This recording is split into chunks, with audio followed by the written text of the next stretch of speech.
Welcome back to सुबह की सोच। अब हम बात करेंगे खवातीन के हवाले से। खवातीन के खिलाफ बढ़ते हुए जराइम और हुकूमती बेहिसी, मुल्क में बढ़ते हुए जिनसी जराइम और तशद्दुद के वाक़यात ने हमारे मुआशरे की तालीम और तरबियत और अक़दार पर कई सवालात खड़े कर दिए हैं। सेनेट की इंसानी हुकूक की कमेटी में चंद हफ्ते कबल एक रिपोर्ट पेश की गई जिसमें पंजाब और खैबर पख्तूनख्वा में गैरत के नाम पर कत्ल, जिनसी ज्यादती और रेप के आदाद व शुमार ने हिला कर रख दिया। Additional IG Punjab investigation branch की जानिब से जमा कराई गई रिपोर्ट के मुताबिक पंजाब में 2021 से जुलाई 2024 के दौरान जिनसी ज्यादती के कुल 10,334 केसेस रिपोर्ट हुए। इसके अलावा अगर कत्ल के केसेस की बात की जाए तो वो 10,124 केसेस, जबकि रेप के 16,317 केसेस रिपोर्ट हुए हैं। और बिल्कुल, और ये जो रेप केसेस है इनकी जो खौफनाक तादाद इस वक्त आपको हसनैन ने बताई है, ये किसी नाज़रीन एक बिल्कुल ही कोई जंगली किस्म का मुआशरा हो तो ये उसका मंजर हो सकता है। किसी एक भले किस्म के मुआशरे का ये एटलीस्ट नंबर्स यहाँ पे इस तरह नहीं आ सकते।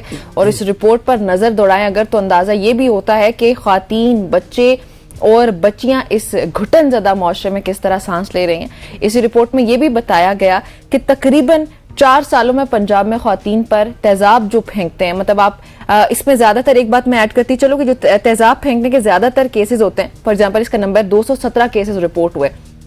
इसमें अक्सर ये मैंने नोट किया हमारे यहाँ मुआशरे में, जब लड़की किसी लड़के को फॉर एग्जांपल अगर वो उसको प्रपोज करता है और वो उसको इनकार कर देती है तो ज्यादातर लड़के ये केसेस इस तरह के होते हैं जहां पे इनकार करने पे लड़की पे तेजाब फेंक दिया जाता है, ये कहते हुए कि अगर मेरी नहीं तो किसी और की भी नहीं, या फिर ये मुझे इनकार कैसे कर सकती है। तो ये इतनी छोटी सी अना है हमारे मुआशरे में यहाँ पे मर्दों की, जहाँ पे औरतों को फिर इस तरह से तशद्दुद का शिकार किया जाता है। अब गुज़श्ता 4 सालों की बात की जाए तो 13,000 से ज्यादा केसेस घरेलू तशद्दुद के वाकयात भी रिपोर्ट हुए हैं। ये कुछ नंबर है, इंतहाई अहम टॉपिक है और संजीदा टॉपिक है, तो इस पर अभी हम बातचीत करने लगे। जी हाँ, इसी के हवाले से हमारे साथ मौजूद है मारवी ऐवान, जो कि इनके हुकूक के हवाले से बात करती है। मारवी, ये बताइएगा कि इतने होशरबा किस्म के ये केसेस हैं, इतने होशरबा नंबर्स हैं कि जिनके हवाले से बात करते हुए भी हम डरते हैं। हुकूमत कहाँ पे खड़ी है? हुकूमती एक बेहिसी कहें कि कोई किसी किस्म की इनके हवाले से कार्रवाई हमें देखने को नहीं मिलती। सबसे पहले तो बहुत शुक्रिया, इतने अहम टॉपिक पे आप लोगों ने बातचीत आज रखी है, क्योंकि इसी तरह हम एक बात करने का सिलसिला इन बहुत अहम टॉपिक्स पे जारी रख सकते हैं। और जहां तक हुकूमत की बात की जाए तो कवानीन इन तमाम जराइम के लिए मौजूद हैं, लेकिन वो सिर्फ फाइलों के अंदर बंद हैं। जिस तरह से वो कम्युनिटीज तक, लोकल लोगों तक पहुंचने चाहिए, वो पहुंच नहीं रहे हैं। तो अगर कानून मौजूद है और हमें पता ही नहीं है तो वो कैसे हमारे काम आ सकता है? ना तो अपने आप को प्रोटेक्ट करने में, और ना ही वो कानून वो जो एक मुनासिब सा डर पैदा करता है मुआशरे को बेहतर करने के लिए, ना वो काम हो पा रहा है। जहां तक बात की जाए कि कवानीन के हवाले से जो उनके अंदर बेहतर तरीके से हर सूबे ने बहुत अच्छे कानून पास किए हुए, इसमें कोई शक नहीं है। कोई ऐसा जुर्म आप नहीं मुझे बता सकते हैं या मैं नहीं आपको बता सकती हूँ जिसके ऊपर कानून अब तक ना आया हो। अभी रिसेंट भी जो ह्यूमन राइट्स के हवाले से मीटिंग्स हुई हैं, उसमें जो भी बताए गए हैं यहाँ पर numbers, I am telling you, इनसे ज्यादा जो रिपोर्ट ही नहीं हुए हैं वो केसेस हमारे मुआशरे में मौजूद हैं। अगर हम डोमेस्टिक वायलेंस, जो घरों के अंदर तशद्दुद होता है औरतों के साथ, बच्चियां जो बर्दाश्त कर रही होती हैं, उसके हवाले से जो रिपोर्ट हमारे पास मौजूद है, उससे कहीं ज्यादा नंबर है जो कि घरों के अंदर औरतें बर्दाश्त कर रही हैं, लेकिन वो उसको रिपोर्ट करने के लिए निकलती नहीं है। जब हम यहाँ पे जिनसी ज्यादतियों की बात कर रहे हैं, बच्चों के साथ बहुत ज्यादा जिनसी ज्यादतियां होती हैं, क्योंकि वो बहुत सॉफ्ट टारगेट होते हैं। और वो जब बच्चे, बहुत सारे केसेस में अफसोस के साथ कहना पड़ रहा है, जब बच्चे की जान चली जाती है तब वो केस सामने आता है, वरना जितना हो सकता है फैमिलीज उसको छुपाने की या दबाने की कोशिश करती हैं। तो इस तरह बिल्कुल ऐसा ही है। और उसके बाद हम ये भी देख रहे हैं कि जब खवातीन के साथ इस तरह के जिनसी ज्यादती के केसेस होते हैं तो मुआशरा को किस तरीके से ट्रीट करता है। अब तक हमारे मुआशरे को बेहतर ना क्वालिटी तालीम मिल सकी है जो कि मिलनी चाहिए, और तालीम के साथ साथ शऊर बहुत बड़ी चीज होती है जो कि हमें नजर आता है कि वो मौजूद नहीं है। और जहां पे खुसूसन हम एक जेंडर डिस्क्रिमिनेशन की बात करते हैं कि जी जिनसी तौर पे खवातीन के हवाले से एक जो मुआशरा उनको कमजोर समझता है, एक नफरत का इजहार करता है, अपने साथ शोल्डर टू शोल्डर चलने नहीं देता, वो जो basic rights constitution of Pakistan में हर इंसान के लिए दिए हुए हैं, चाहे वो औरत हो, मर्द हो या ख्वाजा सिरा हो, उनको उस तरह से तालीम के हक से महरूम रखना, उनके life to right to life है उसको थ्रेट करना, उनके राइट टू ओपिनियन का तो कोई हमें निशान नजर नहीं आता है। हमारी जो जद्दोजहद है खवातीन और बच्चियों के हुकूक के हवाले से वो यही है कि उनकी जिंदगी बहुत कीमती है, उसको इस तरह नुकसान ना पहुंचाया जाए। उनको राइट टू ओपिनियन है अपना जो कि कॉन्स्टिट्यूशन ऑफ पाकिस्तान देता है, आप या मैं नहीं देते, उनको वो एक्सरसाइज करना है। जब हम एजुकेशन की बात करते हैं तो अब भी हमें वो घराने नजर आते हैं जो बच्चियों को पढ़ाने के बजाय उनके जहेज के लिए जमा कर रहे होते हैं तमाम चीजें, और वो बच्चियों को शुरू से ही जहन में डाल देते हैं ये सब मसाइल हैं, आप बोझ हैं। जी जी मारवी, सॉरी टू इंटरप्ट, ये सब मसाइल हैं, इनको हमने भी हाईलाइट किया, आप भी कर रही हैं, and thank you for that. लेकिन ये इस सवाल का भी जवाब दीजिएगा कि ये मसाइल हैं तो सही, ये बढ़ते क्यों चले जा रहे हैं, इस पे आपकी क्या राय है?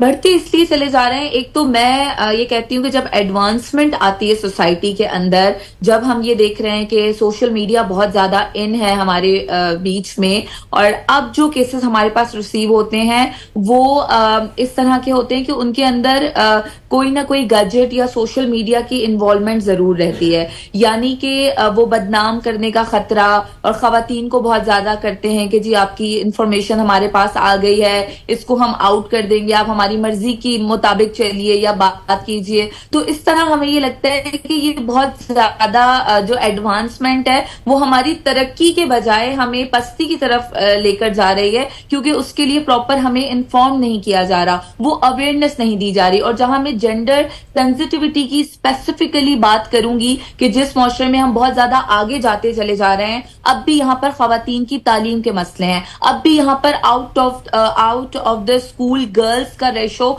बहुत ज्यादा है। ऐसे मुआशरे के अंदर जहां पे दुनिया बहुत ज्यादा तेजी से आगे जाती जा रही है, लेकिन हम अब तक इन जो बेसिक मसाइल है इनको नहीं फेस कर पा रहे हैं। ये मसाइल बढ़ने का और अब तक हल ना होने का बहुत इंपॉर्टेंट ये भी बात है कि लोगों को पता ही नहीं है अब तक कवानीन के बारे में, और अगर हुकूमत के एफर्ट्स की बात की जाए तो वो लोगों के अंदर आगाही पैदा करने के हवाले से इतने हमें तेज नजर नहीं आते हैं। और यहाँ पर जब हम ये देख रहे हैं कि एक घराने के अंदर तालीम नहीं है, उसको कवानीन का पता नहीं है, वो पढ़ना लिखना नहीं जानते, लिटरेसी रेट इतना कम है, तो वो कैसे जानेंगे कि कवानीन क्या है और वो उसके हवाले से कैसे उसका ऊपर अमल दरामद करेंगे। अच्छा मारवी, जिस तरह आप बात कर रही हैं, आपकी बात से मुझे ये मारवी जिस तरह आप बात कर रही हैं, आपकी बात से मुझे ये लग रहा है कि सोशल मीडिया का जो ज्यादा इस्तेमाल है उसकी वजह से भी ये जराइम बढ़े हैं। इजंट इट के सोशल मीडिया के इस्तेमाल से बहुत ज्यादा पॉजिटिविटी भी जहाँ पे आती है, लेकिन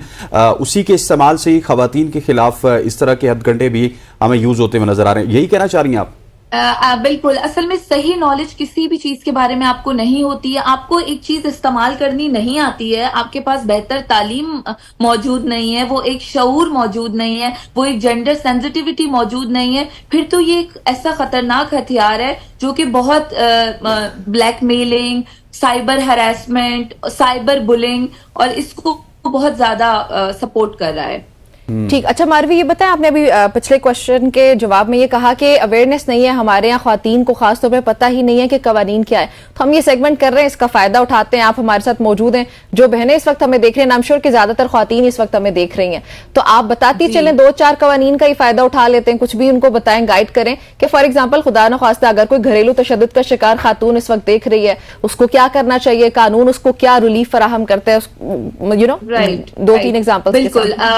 बिल्कुल, हमारे मुल्क पाकिस्तान में डोमेस्टिक वायलेंस, घरेलू तशद्दुद का कानून मौजूद है, जो भी खवातीन अभी हमें घर में बैठे हुए सुन रही हैं, अगर आपके स्पाउस या आपके घर के किसी भी अफराद से आपको मारपीट की जाती है, आपको बुरे भले अल्फाज कहे जाते हैं, आपको आपके बेसिक राइट्स नहीं दिए जाते, आपको शादी के बाद वो प्रॉपर जो खर्चा होता है वो नहीं दिया जाता, आपके बच्चों की प्रॉपर देखभाल नहीं की जाती, आपको तलाक की धमकियां दी जाती हैं, इस तरह के कोई भी मसाइल आपके साथ हैं, आप कानून से जिस भी सूबे से आप ताल्लुक रखते हैं, आप कानून नाफिज करने वाले इदारों से राब्ता कर सकते हैं। उसके अलावा पुलिस की अगर बात की जाए तो 15 ऐसा नंबर है जो पूरे पाकिस्तान में आप उसको डायल करके पुलिस की मदद ले सकते हैं। अच्छा, घरेलू तशद्दुद की खवातीन जो सर्वाइवर्स होती है उनके लिए ये बहुत इंपॉर्टेंट चीज है कि जब आपके साथ मारपीट होती है या कोई इस तरह की चीज होती है तो आपने फौरी तौर पर अपने घर के करीबी जो थाना होता है उससे राब्ता करके मेडिकल लेना है अपना, क्योंकि अगर वो मेडिकल आप मिस कर देंगे और जो आपको डोमेस्टिक वायलेंस हुआ है उसके जो निशानात, उसका जो प्रॉपर जो मेडिकल होता है वो आपके पास नहीं होगा तो आगे आपको मुश्किलात हो सकती हैं अपने इस केस को अदालत में लेकर जाने में। बहुत सारी बहनें घबराती हैं कानून को अपने हक के लिए इस्तेमाल करने से, लेकिन वो इस बात को समझें कि ये कानून उनकी प्रोटेक्शन के लिए है। कम से कम अगर वो कंप्लेन नहीं भी एकदम कर रही हैं तो वो कम से कम अपने ऊपर तशद्दुद करने वाले को ये बता दें कि मैं इस कानून के बारे में जानती हूँ। वो बात ही आपको बहुत ज्यादा प्रोटेक्ट कर सकती है। उसके अलावा जब हम यहाँ पे उन खवातीन और हमारी बहनों की बात कर रहे हैं जो डिफरेंट ऑफिसेज में काम करती हैं, जी मारवी, आपको हमारी आवाज आ रही है? चलिए मारवी के साथ यहाँ पर वर्क प्लेस हरासमेंट का आपके लिए एक्ट मौजूद है। मारवी, आपकी आवाज, मारवी सॉरी टू इंटरप्ट, आपकी आवाज कट गई थी। आप ऑफिस का बताने लगी थी कि ऑफिशियल हैरेसमेंट वहां से प्लीज स्टार्ट से बताइएगा। जी, जो भी इस वक्त हमें खवातीन सुन रही हैं जो कि ऑफिसेज में काम करती हैं, चाहे वो कोई भी काम हो, वो टीचर हो, वो किसी टीवी पर काम करती हो या वो किसी और ऑर्गेनाइजेशन में एनजीओ में काम करती हो, कहीं पर भी काम करती हो, आपके लिए कानून मौजूद है वर्क प्लेस हरासमेंट का। उसके तहत आप शिकायत दर्ज कर सकते हैं। आपकी जितनी भी ऑर्गेनाइजेशंस हैं उनके अंदर कमेटियां बनी होनी चाहिए। अगर वो नहीं मौजूद कमेटियां तो आप इस कानून के तहत उस कमेटी के बारे में बात कीजिए अपनी ऑर्गेनाइजेशन में। उस कमेटी के अंदर एक खातून का होना जरूरी है और बाकी जितने भी अफराद हैं उनके नंबर तमाम काम करने वाले लोगों को पता हो, ताकि अगर उनके साथ अब हरासमेंट इस तरह है कि कोई भी चीज जो आपको अनकंफर्टेबल कर रही हो, अगर हम सेक्सुअल हरासमेंट की बात करें तो उसमें इस तरह से चूना जो आपको पसंद ना हो, इस तरह कोई आपसे फेवर्स लेना कि आपकी सैलरी बंद कर देंगे या आपको कोई नुकसान पहुंचाएंगे अगर आपने हमारी ये बात नहीं मानी, तो काम करने की जगह पे जो भी जिस तरह के भी आपको मसाइल हो हरासमेंट के हवाले से, उसके लिए आप शिकायत दर्ज कर सकते हैं। और उसके अलावा भी हम सब शहरियों का एक राइट टू प्रोटेक्ट हमें कॉन्स्टिट्यूशन ऑफ पाकिस्तान की तरफ से स्टेट की जिम्मेदारी है, चाहे वो हरासमेंट हो, वो डोमेस्टिक वायलेंस हो, जिनसी ज्यादतियां हो,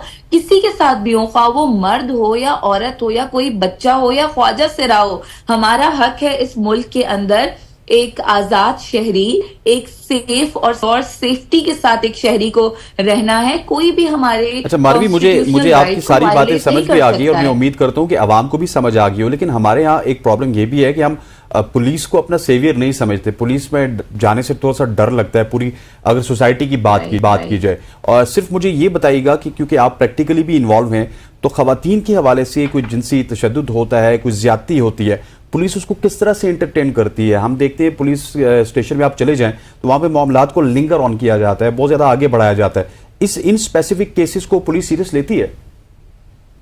बिल्कुल आपकी बात ठीक है। यहाँ पर जेंडर सेंसिटाइजेशन की और लॉज की अवेयरनेस की जो थाने लेवल पर कल्चर है वहां पे वाकई कमी है। और अगर देखा जाए पूरे पाकिस्तान में तो आपको मर्दों की तादाद ज्यादा नजर आती है, जो कि अब बढ़ रही है। अब खवातीन फोर्सेस को ज्वाइन कर रही हैं, जो कि एक बहुत खुश आइन बात है। क्योंकि जब आपने देखा होगा कि ये पेट्रियोटिकल माइंडसेट के लोग जब हॉस्पिटल भी जाते हैं तो एक खातून ढूंढते हैं अपनी घर की फीमेल की ट्रीटमेंट के लिए, लेकिन अपनी बेटी को जब डॉक्टर बनाना होता है तो थोड़ा रिलेक्टेंट हो जाते हैं, या पढ़ाई करनी होती है या स्कूल भेजना होता है। लेकिन ये खुशआइन बात है कि पुलिस में अब भर्तियां हो रही हैं औरतों की, जो कि हमें जेंडर के हवाले से क्राइम को कंट्रोल करने में बहुत मदद कर सकती हैं। हम अगर सिंध की बात करें या दूसरे सूबों की बात करें तो उसमें हम ये देख रहे हैं कि जो खवातीन ऑफिसर्स हैं वो जेंडर बेस्ड वायलेंस के हवाले से हमें इन्वॉल्व नजर आ रही हैं। उनकी और ज्यादा ट्रेनिंग्स की बिल्कुल जरूरत है, और जो यूनिट्स हैं खवातीन और बच्चों के तहफ्फुज के, वो पाकिस्तान में बहुत सारे सूबों में मौजूद हैं। तो खवातीन और बच्चों की तहफ्फुज के इदारों तक आप पहुंचिए। अगर आप डरते रहेंगे तो कभी इदारे हमारे लिए काम नहीं करेंगे। मारवी बताएंगे इदारे हैं कौन कौन से, आगे बढ़ना है। मारवी ये स्टेट लेवल पे प्लीज बताइएगा, अगर कोई भी खातून किसी किस्म की भी किसी मसले के लिए भी अगर स्टेट लेवल पे जाके किसी इदारे को कांटेक्ट करना चाहती है तो वो इदारे कौन कौन से हैं, क्योंकि बहुत सारी बहनें इस वक्त हमें देख रही होंगी जो यकीनी तौर पे पढ़ी लिखी नहीं भी होंगी, तो उनको आप अगर गाइड कर सकें कि उन इदारों तक कैसे वो रसाई हासिल कर सकती हैं। देखिए, बहुत सारे इदारे हैं। एक तो हम ये बात कर रहे हैं कि सोशल मीडिया किस तरह से क्राइम में कंट्रीब्यूट कर रहा है, तो साथ में सोशल मीडिया हमें अवेयरनेस देने में भी बहुत ज्यादा स्टेट लेवल के इदारों की पूछ रही हूँ। जी बिल्कुल। जैसे कि मैंने आपको बताया कि पुलिस का पूरे पाकिस्तान में, क्योंकि इस वक्त हमें पाकिस्तान के हर सूबे से लोग सुन रहे हैं, तो पुलिस का 15 का नंबर आप सब लोगों के लिए मौजूद है। आप लोग उसको डायल करके हेल्प सीख कर सकते हो। उसके अलावा हमारे पास लीगल एड के हवाले से सोसाइटीज मौजूद हैं। हमारे पास women and children protection cells मौजूद हैं, जो कि सिंध में उनकी एस्टेब्लिशमेंट के अंदर मेरी ऑर्गेनाइजेशन और हमारा बहुत ज्यादा इसमें हिस्सा रहा है, जो कि if I am not wrong तो एक पिंक फोर्स भी बनाई गई है मरियम नवाज की जानिब से, आई थिंक सो, पंजाब में। जी बिल्कुल, इस तरह की फोर्सेस भी बनाई गई हैं जो कि आपको फौरी तौर पे मदद फराहम कर रही हैं। देन अगेन यहाँ पर मैं एक बात पे जरूर जोर डालना चाहूंगी कि हमारे स्कूल्स में, कॉलेजेस में और यूनिवर्सिटीज में इस बारे में बात नहीं होती है। बहुत जरूरी है कि इस तरह के सेशंस वहां पर हों और नौजवान बच्चियों को पता चले कि छोटी उम्र की शादियां जुर्म है, और जब बच्ची के साथ इस तरह की कोई चीज होने लगे तो वो खुद अपने लिए खड़ी हो जाए, वो खुद अपने लिए आवाज बढ़ाए कि ये कानूनी तौर पर गलत है। तो हम बच्चियों को ट्रेन, पढ़ाई तो, तालीम तो दे रहे हैं, लेकिन इस मुआशरे के अंदर जो रियल चैलेंजेस हैं हम बच्चियों को या हमारी आवाम को उसके लिए तैयार नहीं कर रहे हैं। चाहे बेटी हो या बेटा हो, खुल के बात करें उनसे, उनको बताएं कि क्या क्या जराइम है, और इस तरह के जो मामलात बढ़ते चले जा रहे हैं इसमें हम एज अ फर्द किस तरह से अपना हिस्सा डाल सकते हैं। तो जब हमारे पास तशद्दुद से पाक घराने बढ़ेंगे तो तशद्दुद से पाक मुआशरे को भी हम बना सकेंगे। बिल्कुल जी, बहुत शुक्रिया मारवी हमें ज्वाइन करने के लिए। नाज़रीन, इंतहाई अहम जीदा टॉपिक था जिसमें हमने मारवी के साथ बहुत डिटेल डिस्कशन किया है। शामिल करने लगे एक ब्रेक, स्टे विद अस।